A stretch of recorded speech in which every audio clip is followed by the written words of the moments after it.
Welcome to Season 2 of the Shop Stool Podcast, a podcast for woodworkers and the maker community in general. With Joey Chalk from King Post Timberworks, Bryan Cush from Sawdust Bureau, and Robin Lewis from RobinLewisMakes. Hello everyone, I hope you're all very well. This is episode 17 of Season 2 of the Shop Stool Podcast. So as always, I'm going to start by introducing my two co-hosts. And Bryan, you're up first today. How are you? I'm first. I'm very well, Robin. How are you? Mixing it up. Just thought I'd add a bit of spice to the intro. I wasn't ready for that. And Joey, you're all good? Yeah, good. Thanks, guys. That's good. My name's Robin Lewis. Welcome to the show, everyone. So last week we ended off the show talking about Joey's Panto Rider, which was getting delivered. So if you follow him on Instagram, you would have seen it arrived. Did it go together smoothly? Well, yeah, overall, super happy with this thing. And actually the whole process, even though I paid through the nose to have it shipped over to me from Australia, UPS did exactly what they said they were going to do. And I don't have a lot of experience with them, but they were the cheapest quote to get it to me, and they got it to me exactly when they said they would, and kept me informed by emailing and stuff. So it was really easy to see exactly what was happening, and I wasn't too worried about this multi-$1,000 machine being shipped around or forgotten somewhere. Ending up like your table. Yeah. So it ended up costing me just under $4,000 to get it here in my workshop. Yeah. I had like a $500 duties, a $400 shipping. So any issues at customs? No. Like I say, UPS just sent me an invoice and I paid it, and it just came straight through. So they handled it. They handled all of that side of it. Usually I'd get a call from customs to say you've got this payment due, but they just did it all for me. So I mean, I imagine I paid some for that, but it was really straightforward. So that was really cool. But yeah, I got it on like whenever it was, Friday morning, which happened to be my birthday, and put it together in it was about an hour and a half, but I was doing some other bits and pieces.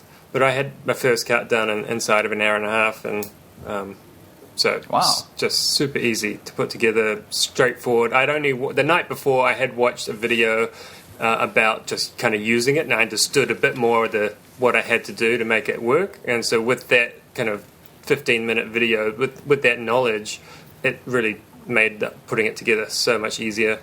And so currently it's set up completely how it's not meant to be used, on some weird angle with jigs, clamps to it in all directions, so I can do parts for these chairs, and it's just brilliant. It's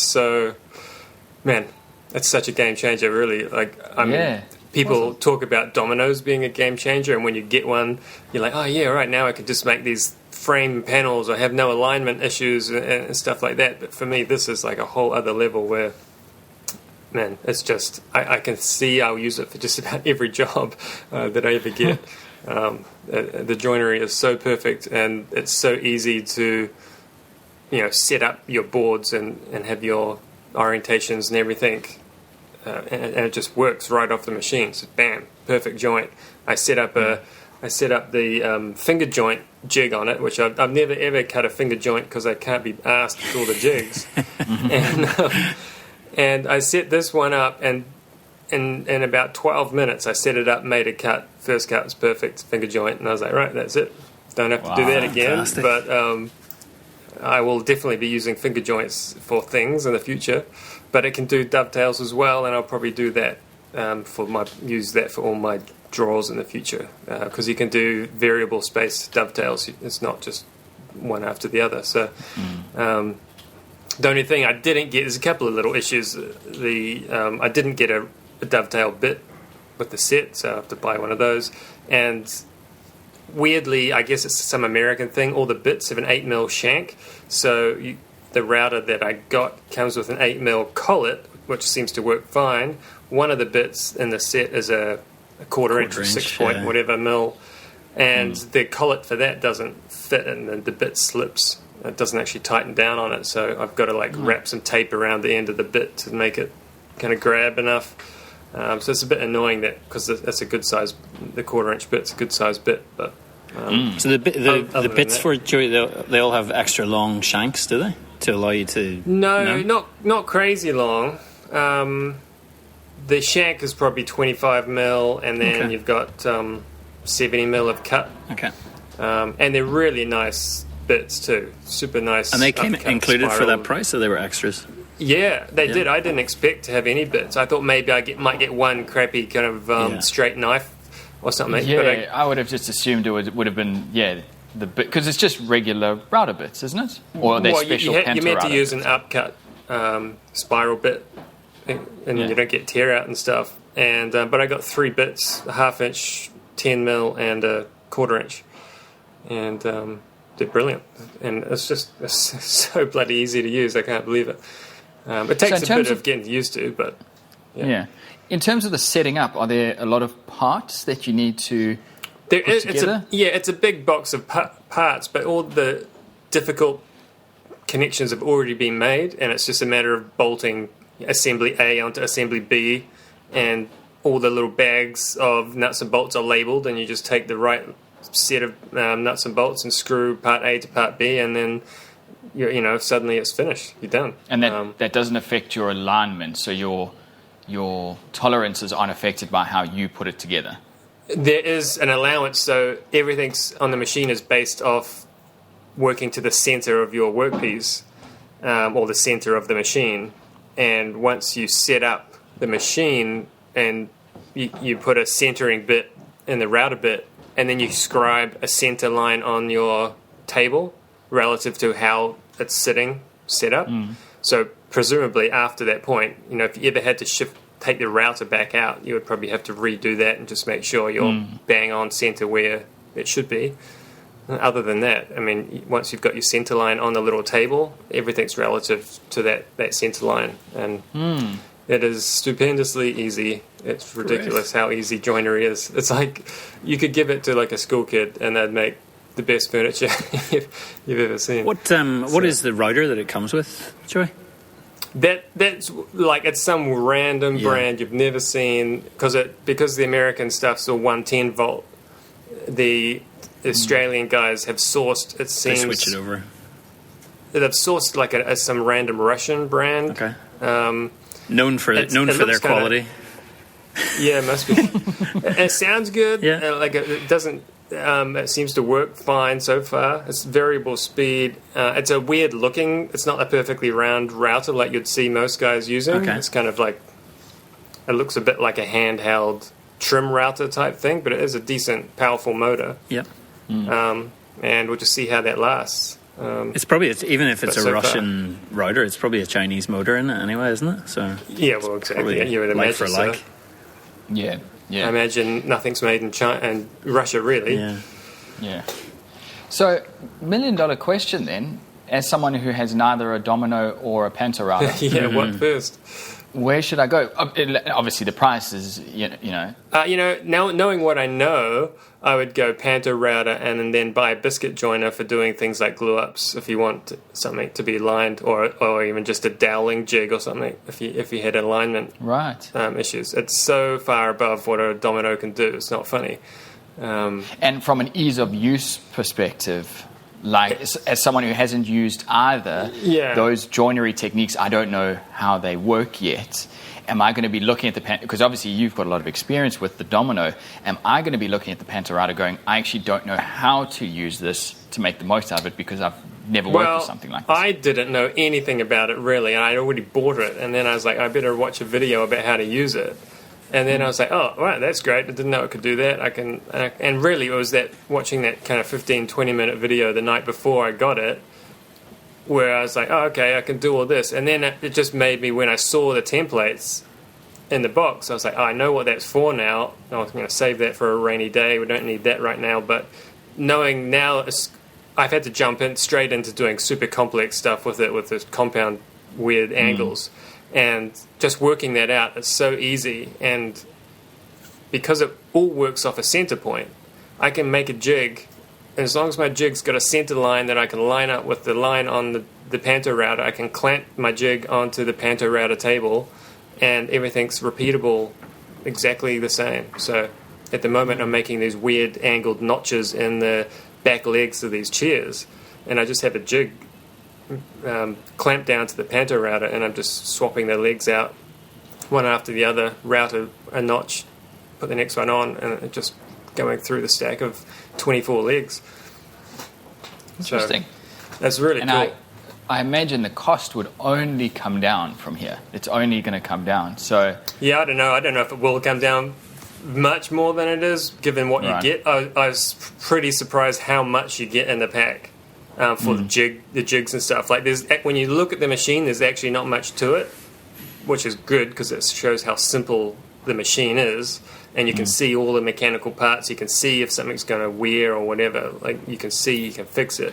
But all the things like the bits and the crazy amount of templates you get, I mean, you'll be set up for life with that one basic kit.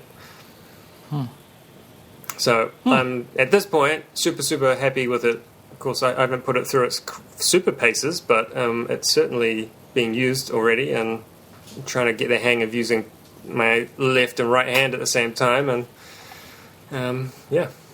it's going good. I'm yet to hear anybody complain about a Panto router after they've used it, whereas I think we've all heard complaints about Domino's, like as great as they are for some things, and the ease of use of it out of the box, like it is so simple, Robin, but obviously all the inaccuracies that come with it, some motor issues, Festool's awful returns policy and customer service, which I'm more than happy to call out on this podcast. I think it's the ability of the Panto router to have easy fine adjustment, which things like the Domino just don't. It's not even possible. But to just really finely dial in how big the mortise or how big the tenon is going to be on the Panto router, it's just so basic that just a couple of minutes and you've set the machine up and you can go run through 100 or whatever it is that you need to make. Great. We weren't going to talk about this, but I think seeing as we're talking about Festool, maybe we should just spend a few minutes on it. So I'm looking at getting either a track saw or a table saw next, as my next big purchase.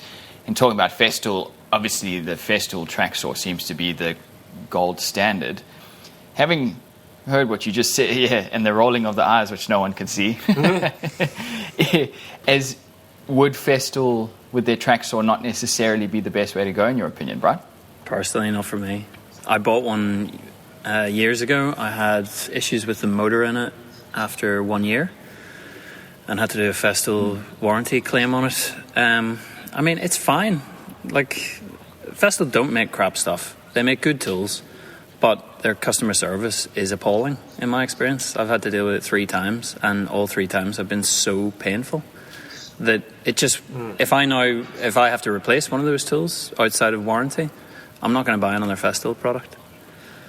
And if it was me looking for the best track saw, from what I've heard from other people, I would be looking at the DeWalt track saw. It's quite hard to find stockists of it. I think Just Tools maybe stock it in Australia, but I saw it there. It was quite hard to find stockists of the better DeWalt stuff for a long time in Australia. That's what I would go, Robin. I would go probably, depending on how much you're going to use it as well, I would maybe even look at the cordless one. Like, batteries are getting so much better, and the risk of the track saw is obviously the dangling wire underneath. Sometimes it gets caught underneath the track. If you're doing a deep plunge cut on it, you're risking serious harm by cutting through the wire. Do you think that plays a big factor in cost? Because I know a lot of things these days that are corded are so much cheaper than the battery. It does play. It definitely plays a factor with the cost. Yeah, it is more expensive for the battery version. But because if it was me, because I don't have any other DeWalt stuff, if it was me, I'd say I'd buy the corded version and I'll just hang the cable up from the roof while I'm using it. Hang on, I'm just gonna do a quick Google on the cost of a battery powered DeWalt versus a corded Festool. You guys continue.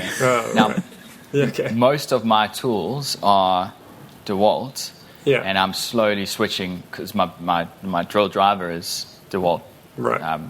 cordless. So I would be, over the next few years, be switching to that. So from that perspective, it would make sense. Interestingly enough, though, because I looked at the one that you're talking about, Brian, and it's substantially cheaper than the Festool as well, which, I don't know, common logic to me says if it's cheaper, it's going to be worse. No, green and black paint's just really expensive. Yeah. I'm just telling you my experience with it, Robin. I think as well. I have a Festool K-Pex drop saw. In hindsight, I would have gone and bought the DeWalt one. Right, interesting. Because again, that when generally you when you that see is that the drop Ferrari saw, of drop saw, and it is. There's so many inaccuracies with the table, with the cutting area on it, the fence on it. It never stays square. I have to reset it. Would you agree with me, Roman? Joey, would you agree with me? Would you look elsewhere if you had to repurchase?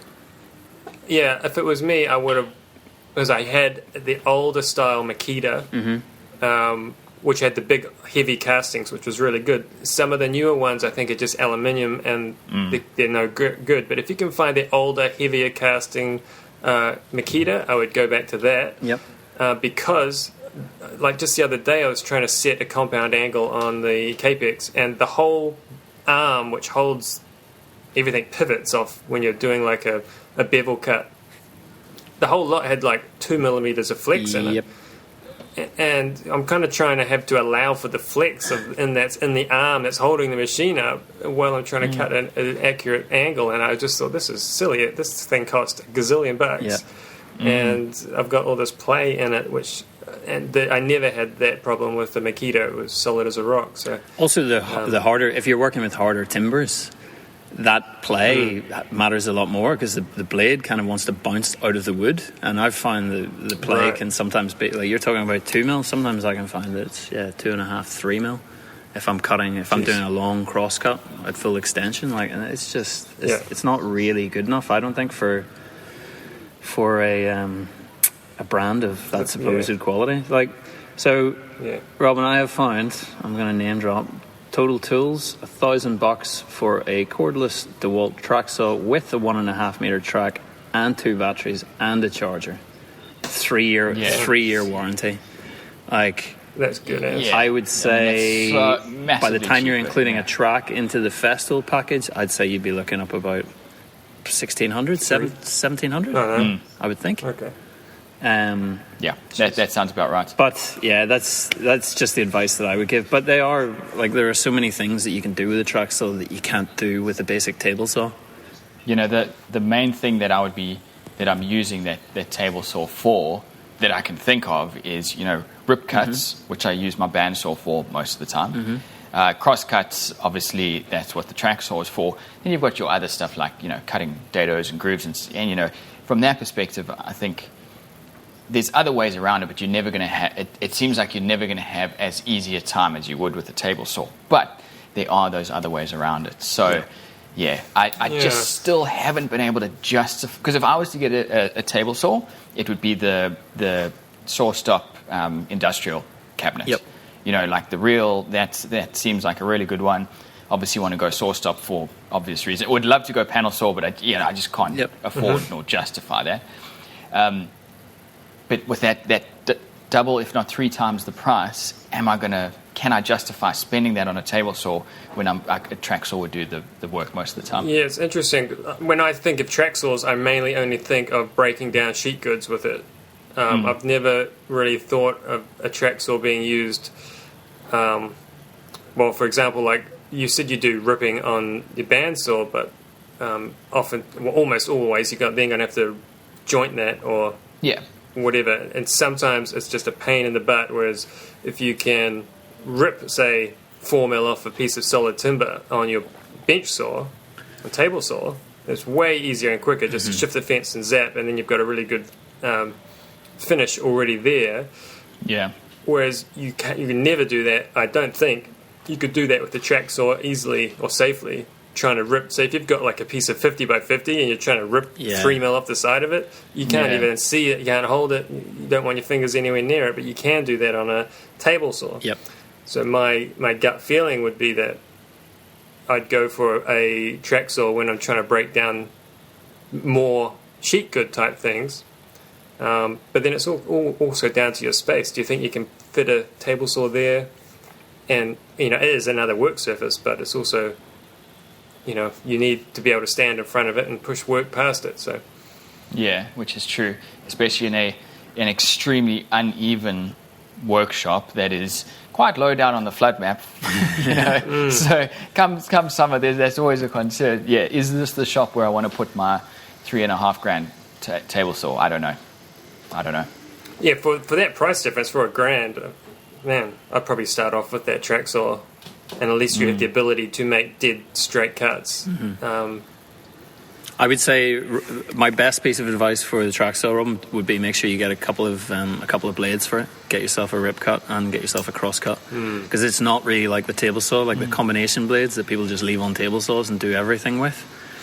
I've found with a track saw, if I don't have a rip blade in with nice big hollows in the teeth, it just doesn't clear the sawdust quick enough, and you'll just get burning. Right. Okay, Yeah. interesting. So get yourself a couple of blades. Because up till now, I've been using MDF and just making my own tracks. Yep. Which it works, but it's never really as good. And then all of your reliance is on your circular saw, which my circular saw in particular is an absolute piece of junk which needs to be thrown on the trash. And so with all that in mind, maybe I should just go with that.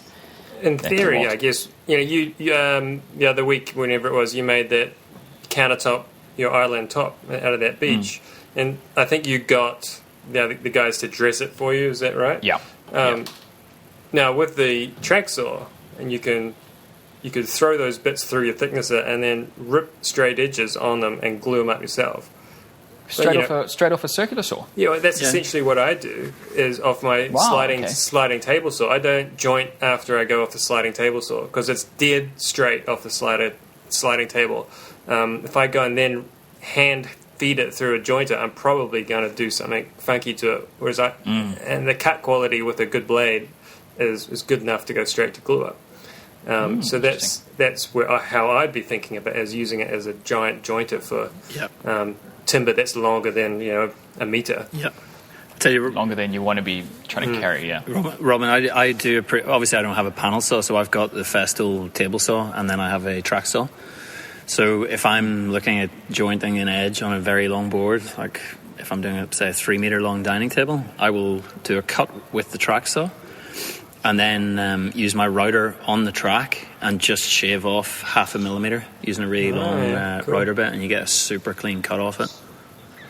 That's interesting. Router on the track so using the track for a straight edge. Yep, using the track for a straight edge. So originally I'd made a jig just out of MDF that the routers had in, and then I ended up buying the Festool adjustment to fit the track, which actually works really well, and it's got micro adjust on it. So that was a really worthwhile investment. But you can easily make one just out of MDF that fits the rails on the track. That's pretty cool. Oh, right. So you're not just running it on the wood next, butting it up against the. No, it's actually sitting in the rails. Okay. So I always find that if I'm using hard timbers, if I'm using the back of the router as a guide, it still sometimes wants to bounce off the track. Yep. Whereas the beauty of when it's contained in the rails. You do get a straight cut. Apart from a tear out, maybe like a bit of tear out, you will get a perfectly straight cut. So it just adds a little bit more use to $1,000 purchase. You're able to use it for something else. Presumably, DeWalt's thought about that, and I bet you their router sits on their track. I would think so. Yeah, I don't know how interchangeable. Anyway. Some brands do interchangeable tracks. I believe Makita and Festool use exactly the same rails. Is that right? I think so. Yeah, I think it was only the Japanese ones, I want to say. But that might be something worth checking out as well, Robin. Because you probably you will want one long track and one short track. The long tracks are, trying to maneuver them around the workshop is a bit of a pain. So if you just got the long one, I'd say you'll end up not using it a lot of the time. And you'll just clamp a short piece of timber, and then you're sort of defeating the purpose of having a track saw in the first place. Yeah. I would make sure you get maybe a 1400 and I think 2700 is what the Festool lengths are. Right. Yeah.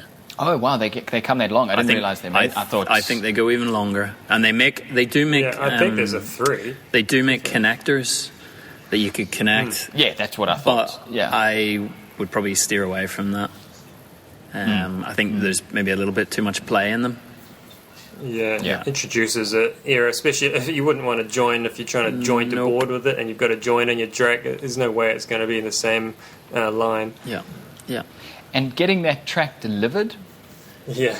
Yeah. You know, is that going to be, because I assume it's going to come in a fairly robust packaging, but surely that's asking for trouble, isn't it? Or do you reckon it should be right? The one that I got from Festival how solid are these tracks? Are they quite... There's a bit of flex in them vertically. Like, I think it's maybe 3 mil aluminium and something like that. So there's flex vertically in them, but trying to twist them is very hard.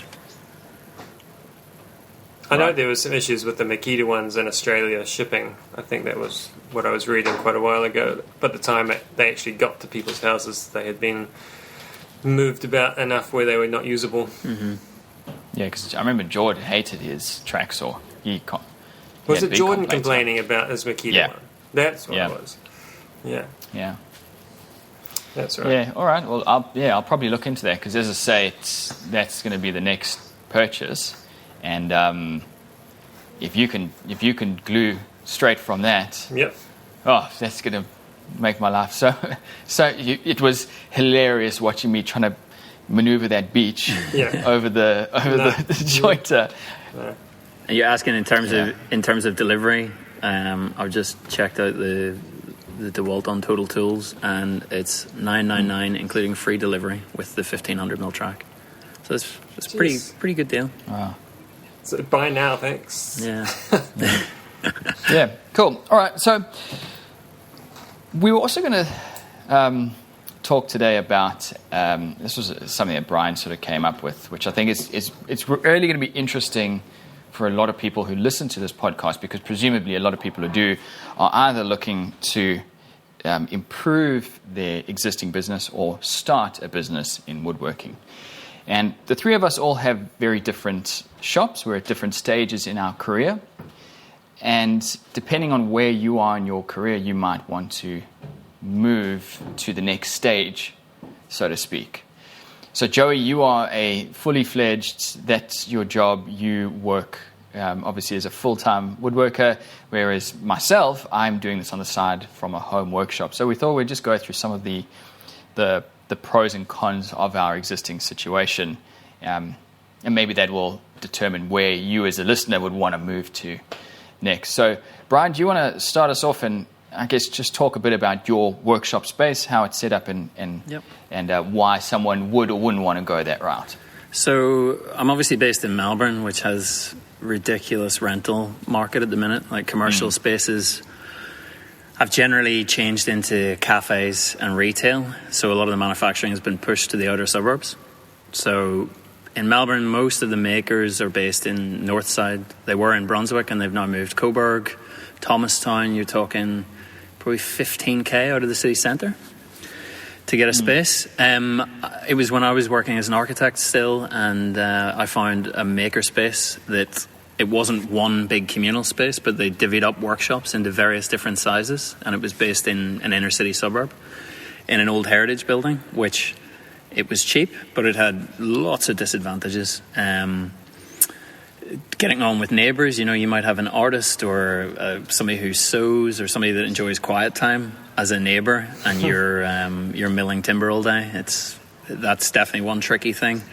Being I think it was a 130-year-old building, it had the original floor in it, which was all over the place. Table saws sunk into it. Everything needed levelling. But the advantage was that I started off with a 4 metre by 4 metre space. I then I heard a larger space down the corridor was available. I then took over that once I got a big job, just on a short-term lease. Then I got a few more jobs. I moved into the space next door and just gradually expanded into different spaces, which, as opposed to if you're going to one big commercial space, once you move in, that is your space for the length of your lease. There's no ability to go up or down as the jobs come and go. Even if I needed to spray something, I could literally rent a space for a month. So it's a really, really good option just to look for those maker spaces, I think, starting up, especially if you're part-time. There is a website in Australia called Creative Spaces, and people can advertise, if they have a workshop that they've divvied up, they can put it on there. Go on ahead. I was going to say that's interesting. I never really thought of a makerspace in the terms of you could have your own kind of private area. Yeah. I always thought a makerspace would be everyone goes into like a kind of communal type area and you use all the machines, and then you might have some small space to keep your work, but not necessarily like a lock-up actual separate room, which is sounds pretty cool. It was really good. It was a really nice mix of people as well. There were a few other furniture makers, there were steel workers, there were prop makers, so you could sort of do a bit of work for each other as well. It was 24-hour access. I was right in the middle of the building, big heavy old building, so you could be making noise in the middle of the night and you're sort of disturbing no neighbours outside the building, you're just disturbing the people in the building. That's awesome. That's awesome. Then that building... How many of those type of buildings are around? Fewer and fewer. There is one that has just opened that my intern has rented a space in Thomastown, which is the north of the city, like I said, called Work & Co. I'll have to get the name of it. But those spaces get snapped up pretty quickly now because of the squeeze on commercial leases. So the advantage is you obviously get cheaper rent because you're splitting it multiple ways.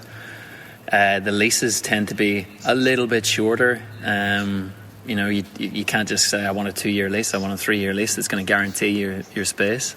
So my building that I was in got bought by a developer. I was then going, oh crap, where am I going to move to? I then found a heritage building where I am currently that is a government-owned space, and it had been vacant for 15 years. I've spoken about it before in the podcast, but they then looked to move artists in. I got onto it really quickly, got together a business plan, sort of showed them who I was, and I've been here for 3.5 years, but it's always been on a 3-month rolling contract. So you have to accept that there are... you do have to, there are anxious moments where you think you're going to lose your space, and if you lose your space, you have to find another one in, I think 4 weeks is the notice period. Jeez. So it is stressful from that point of view. And if I was to I wouldn't know what to do. If you're in the middle of a big commission and you're right in the middle of it, and then you've got 4 weeks, I'd be like, oh my god, I couldn't do it. Just that would freak me out. But to me, I've always looked at my business like I've tried to control overheads in my business, and the biggest one for me was always rent. I've never had a house that's had a garage out the back that I could work in. So I need a workshop, and I've got to try to keep that rent as low as possible. Fixed overheads were always a thing for me, just even if it involves a little bit of anxiety in terms of not knowing the future, it helps me for the now, and the now is what's important to my business just at this stage. But if I was to move to a commercial lease, and it's very, very hard. I mean, most workshops for 1-2 people businesses, ideally you'd want probably 100 to 150 square meters. Those buildings tend not to exist that much in Melbourne anymore. So you're either looking at 400 square meters or you're looking at above 1,000 square meters.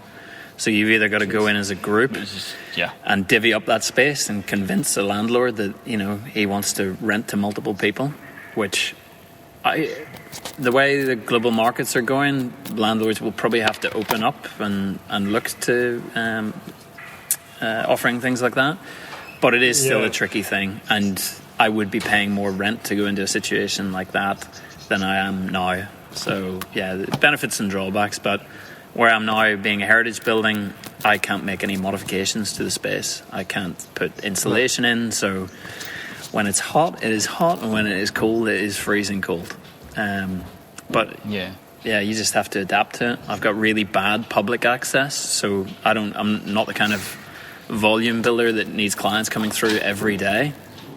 Whereas in my old workshop, it had very good access, which meant I had reps, like finishes reps, and like dropping in and disturbing me every day. Whereas now I get a full day's work. That's awesome. God, I hate reps, man. Yep, Jeez. yep, they are the worst. But the biggest thing I would say about a workshop is get somewhere that has half decent natural light, even if it's just a roller door that you can lift up, and good access. So yeah, a roller door. In my first space that I was in, it was a narrow door. It was down corridors. You're constantly maneuvering things. You finish the piece and then you're stressing about how to get it out of that space. Whereas where I am now has brilliant wide doors. So that would be my advice to anybody looking to move out and get their own space. Yeah. What about you, Joey? What's your setup? Or how have you progressed? Like, what did you move from? Yeah. Like, what was your... So we started in what is essentially, I think, a 3.5 car garage size. It was actually like a purpose-built workshop under a house. I had no intention of using it. I actually built the house, and that was right when I ended up getting cancer and everything went up the crap. And so I ended up moving in and using that workspace because it was my in-laws' house we had built. Right.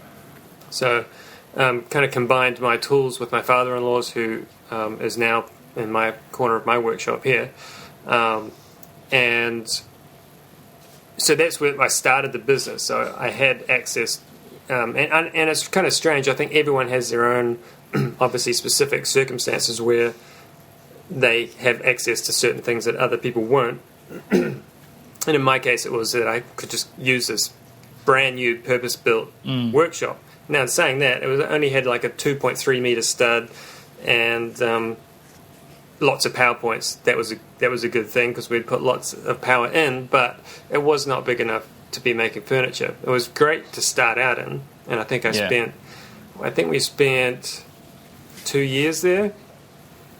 And, I was just started getting jobs that were too big for the space. And I actually was turning jobs away because I knew I couldn't actually physically make them. And also the problem with it was that essentially it was like a basement on one side, and we had to carry everything up and down this double set of stairs up to the driveway. And it was just a nightmare, especially shifting machines and stuff. So we looked for, I think I looked for 4 months for a place.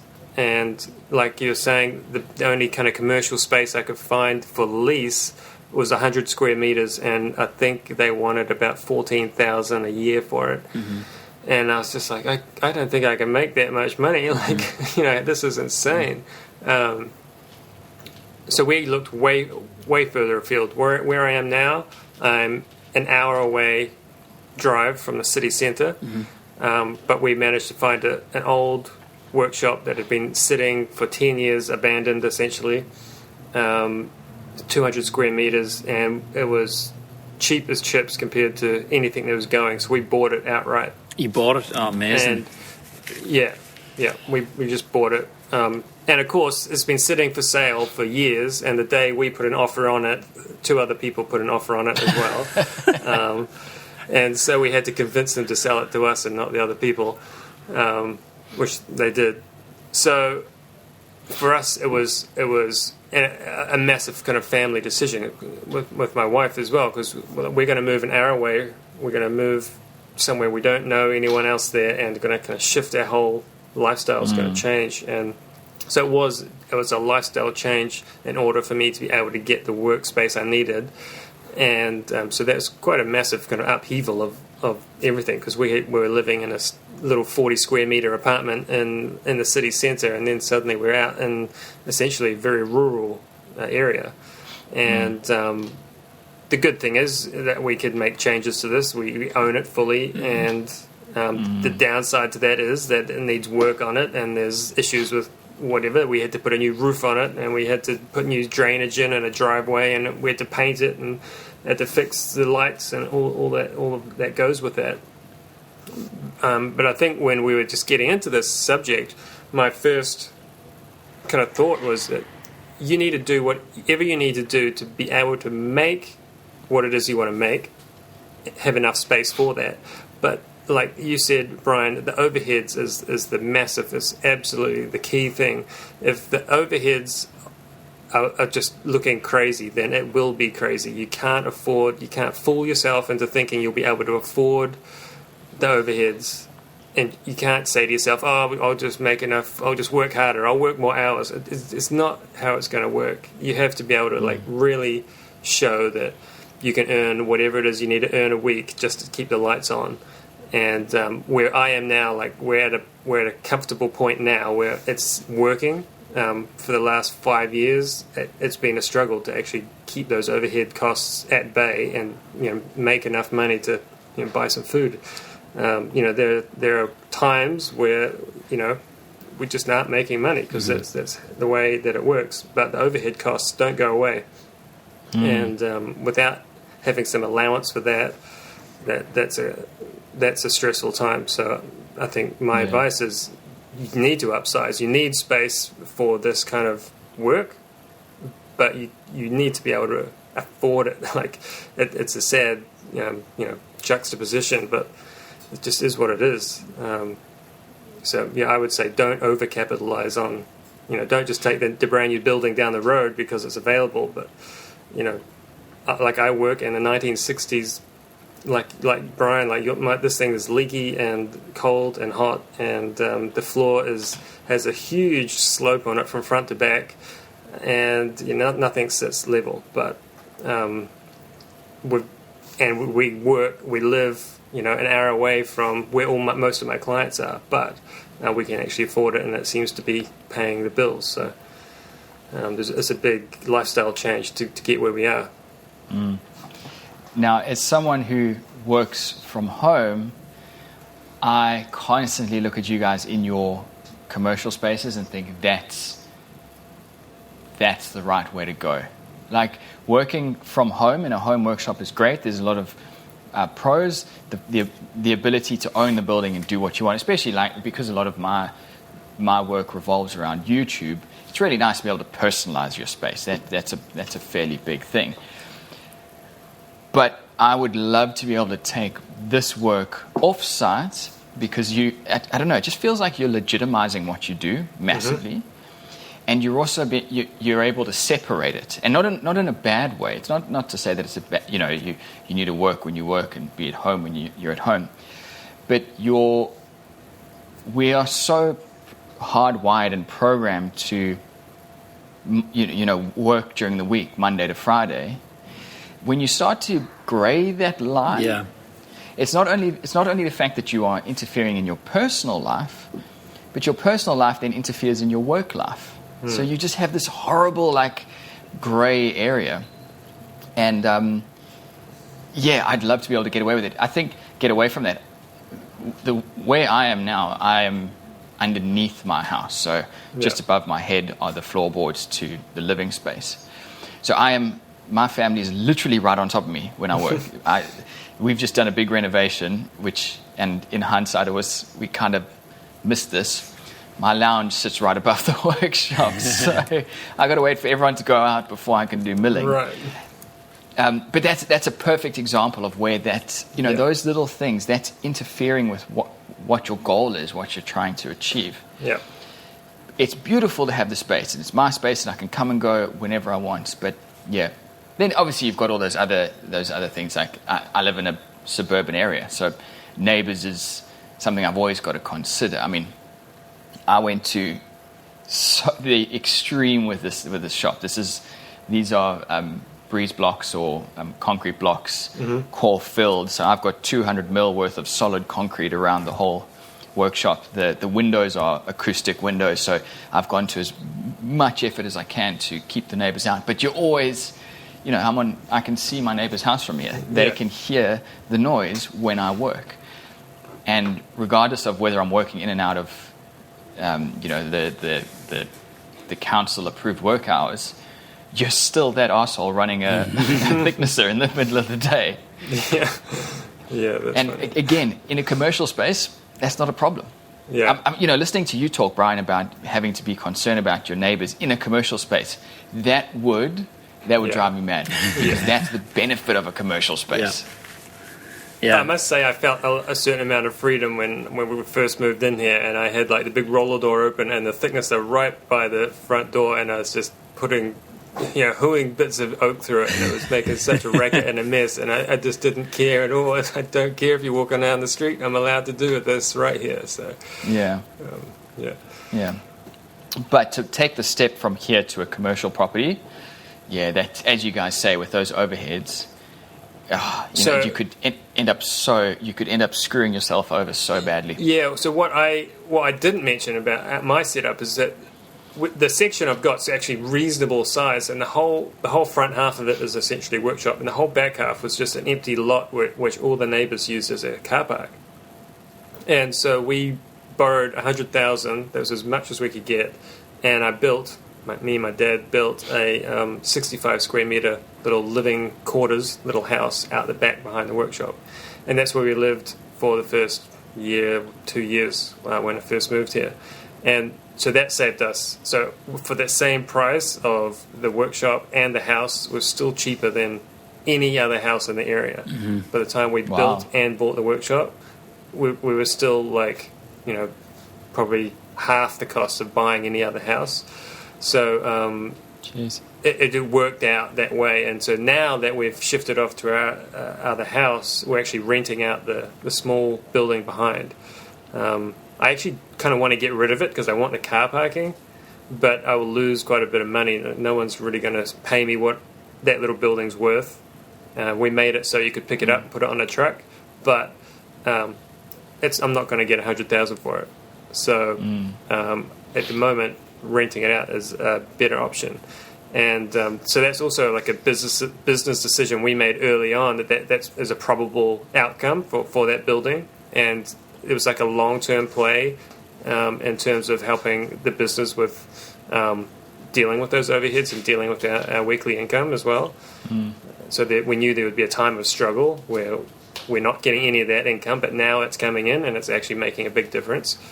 Yeah. It's pretty good strategic thinking, Joey. I'm impressed. Well, yeah, when you've only got limited funds, like we had some money, and it was a matter of what are we going to do with it to make our lives really do what we want to do with them. What can we afford? Let's push all of our money into this one option and take the risk, and now it's starting to pay off, which is good. So, Bryan, in your opinion, to anyone listening who is trying to have a go at this and is still in their workshop, where's the point, or they're in their home workshop, where's the point where you would say, right, now I am ready and now I need to expand? Because obviously you guys have said time and time again that work is up and down. So you're never going to have a consistent flow. So where is the point where you say, right, that's it. Now I'm ready to go. That's a good question. It is the $1 million question. I would say a lot of it has to do with your lifestyle and your time in life, Before kids definitely makes things easier in my experience. I don't know. I mean, when I did it, I had just won a business grant. Is when I went full time. Like the space that I was in, the 4 meter by 4 meter space, I was paying about $400 a month for that. Originally, I went in and split that with somebody else. He was never there. He defaulted on his rent. I ended up paying his rent. But I mean, I was in a full time. I was in a full-time job, so that $400 a month, even if I was using the space, say 7 or 8 times a month, it was fine. It was worthwhile. But yeah, the transitioning from me being able to gradually build my space, it was very manageable. It wasn't like me going and signing a lease and paying realistically, 100 square meter workshop in Melbourne a year, you're going to be paying 20 to 22,000 plus outgoings on top of that. So that's a huge amount of money. So I would say to people, make sure that you know that this is what you want to do, because it will mean lifestyle changes. I would also, it's whether or not you have your own tools. If you don't have your own tools, definitely look towards the makerspace side of things. I think in Melbourne there's maybe Space Tank, Fab 9. I think there's one other makerspace where the tools are there, you pay, has its advantages, has its disadvantages. You know, if you've set a piece of machinery up, it is not going to stay set up for very long before somebody else is using it. But surely someone who's trying to have a go at this, and I could be speaking completely out of turn here, but surely if you're someone who's trying to have a go at it, you've got to go get your own tools. I mean, that's depends. You can't. You would taking think so. this. Depends. And Depends that's on your business model. Like if you're trying to design things, like there are a few designers in Australia who don't really make much furniture. They're designing things and then basically selling the rights to produce them to other companies.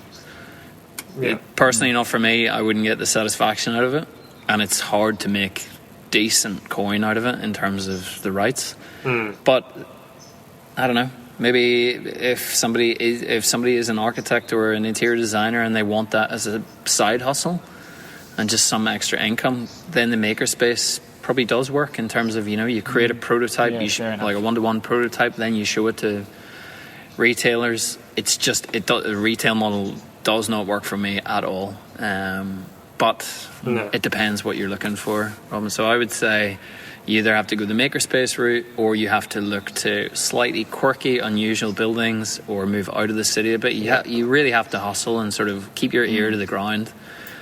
I found my space in a council magazine that was advertised. There was a tiny bit of small print down the bottom of the page. It was usually not a magazine I would read. I saw it.